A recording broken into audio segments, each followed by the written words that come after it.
Hello, dear friends. Today I would like to speak about energy. What's going on with it? Why sometimes we are up and all high and there is so much energy, and then we go through periods of being in the bottom. Sometimes it feels like I'm at the low, there is nothing I want to do. And how is this related to our voices and our life and our self expression? This is what we're going to talk about today. In the end of this video, I would like to give you a very interesting practical exercise which you can do right before filming yourself, or for example right before going on stage or getting in the room where you need to have good energy. You need to be yourself, and that exercise will give you that little trick, that shortcut towards that state. So let's talk about energy. What do you think? Do you have little energy? Do you have a lot of it? Just right now, pause for a second and answer to yourself, what is your ultimate belief about your energy? Personally, I went through a period when I thought I had a lot of energy. And then dealing with some personal things, I also went through periods when I thought I literally believed that my level of energy is very low. If you really go deeper into this topic, you would understand how many different things influence our energy. For example, first of all, of course, we are physical beings. We are in this human experience in life, and we get our energy from our health, our physical health. That is why it is so important to sleep, eat well, and exercise. All of these things give us energy on the physical level.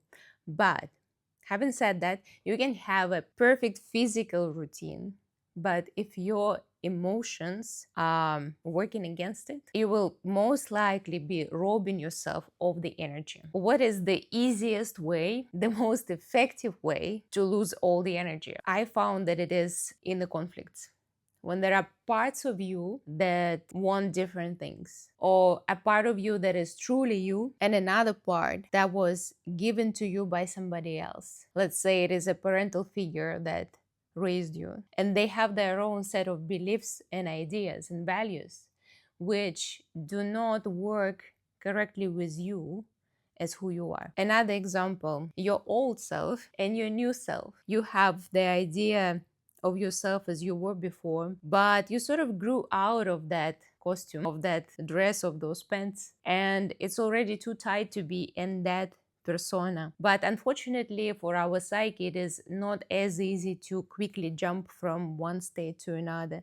It usually takes steps of evolution, or sometimes a really big kick in the ass to make that leap from one state to another. And this path is a path of revolution, but it is a harder, and it is the path that is forced. I would say that when we have these two opposing parts of ourselves, let's say your older self and the a new idea of self, where you want to be, if you are interested in growing and achieving more and becoming someone else, that requires going through the steps of evolution, right?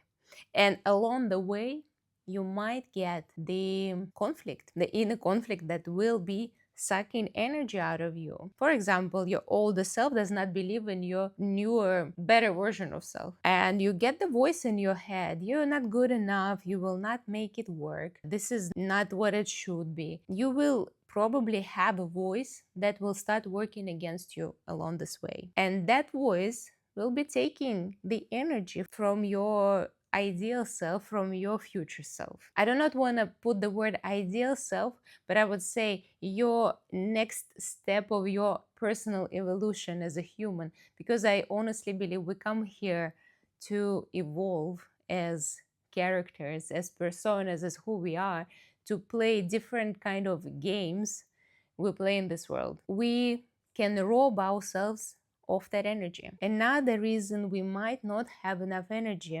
is people around us, the surroundings. Who are your friends? Are they bringing good emotions to your life?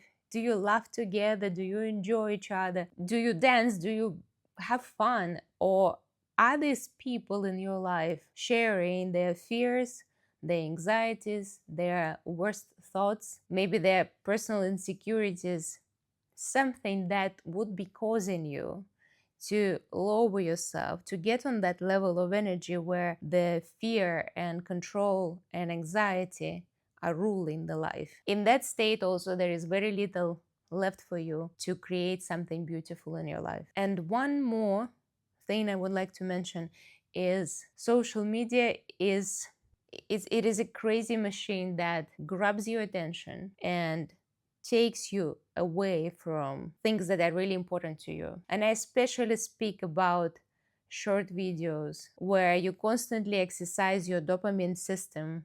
Every time you watch that short video, you get a hit of dopamine, and another one, and another one. And in 1 hour, think how many you watched, about 60 videos like this. Your dopamine levels are constantly jumping up and up. And then what you are left afterwards is anxiety. You probably do not feel as self-confident if you have seen certain content. You might feel fear and anger if you also watched certain content. And at the same time, your dopamine system is rigged. By that time, all you have is nothing really interests you anymore. How crazy it is when we exercise that reward system in our brain instead of doing something, achieving, getting it in a natural way, which takes a little bit of effort. When we just go on social media or eat junk food, we practically use our dopamine for nothing, and we are left burnt out. We have no energy to do anything. You were just robbed out of your own energy by this massive amount of content and social media that has given you nothing but anxiety, self-doubt, and bad state. So what I would like to invite you to do is to just evaluate what kind of content are you watching, because not all content is bad. I really believe that there are beautiful creators out there who are sharing the work they have done on themselves or things they have learned by exploring this world, this life, our science. And I really believe that it is worth watching and enriching yourself with that content. It only takes some focus and some understanding of what is it you are looking for, who do you want to become, and depending on that, on your answer, you will find the right content for yourself. All we need to do is to be a little bit more conscious of what are we watching, what are we consuming. I remember one time I watched a neuroscientist who said, if you eat something bad, the body has a way of getting rid of that stuff, right? This or that way, the bad food will come out. But what happens with bad stuff that you put inside your brain? When you feed something stupid, angry, fearful to your mind, where does that go? How much effort it will take to level it off, to offset that bad influence that just came through the videos you have watched. It will take a lot of serotonin and dopamine in order to overcome that content which created a state of anger and fear inside of you. And I'm not only speaking about the state as the psychological state, just feeling angry and bad, but I'm also speaking about the hormonal balance or imbalance in this case that content like this can cause you. Instead of having happy drugs, self-produced happy hormones in the body, which are dopamine, serotonin, oxytocin, and endorphins, suddenly you get adrenaline and cortisol, everything that in a short period of time, as we know, works fine for running or fighting, but would not work for you in the long run if you constantly have to be in that state. If that is the information you consume, you will have those hormones inside of you all of the time, disrupting all the systems in the body, causing malfunction basically. How can this manifest? I think one of the worst autoimmune disease or other types of sickness. I'm not going to go further into it. I am not a doctor, but I know that cortisol in the long run can cause a lot of systems to go wrong. And especially if you have some particular chronic condition that you have, it will be causing it to return again and again. Anyway, these are the major aspects of where the energy goes and flows. One more thing I want to add is the thoughts. What's happening on the level of the mind? Because our thoughts have a direct influence onto how we feel. Try this exercise. I'm really inviting you. Try saying to yourself, I am enjoying, I am relaxing. How does it feel? It's almost like an incantation. You put yourself in a state of relaxation or pleasure just by saying it to yourself. Now, the opposite, really feel it in your body. The most important in this exercise is to really remember how it feels in the body. I'm angry. How does that feel? Or the one, if we speak about energy today, I'm tired. I'm tired. What happened with your energy right now? Did you feel how it just started dropping? So, what I'm saying is that our thoughts have power. What we are saying to ourselves has power.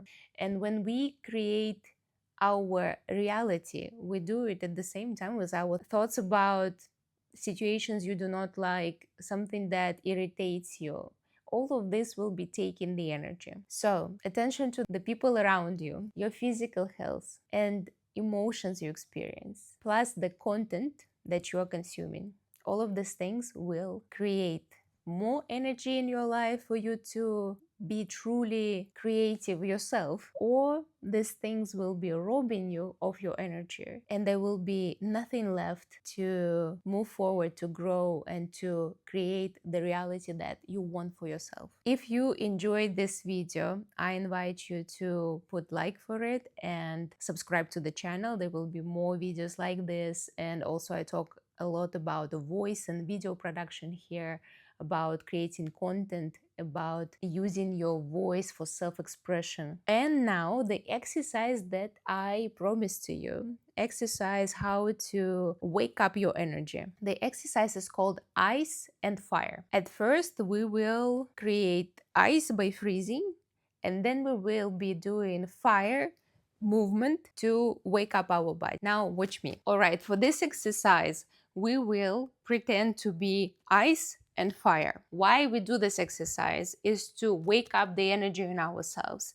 is to release all the blocks in the body and the tensions. What it does is it wakes up the energy, as I said, but at the same time it releases your voice. So when you need to speak with people, negotiate, or create content, you will have very good energy in yourself, but you will also have a very nice voice to communicate your ideas.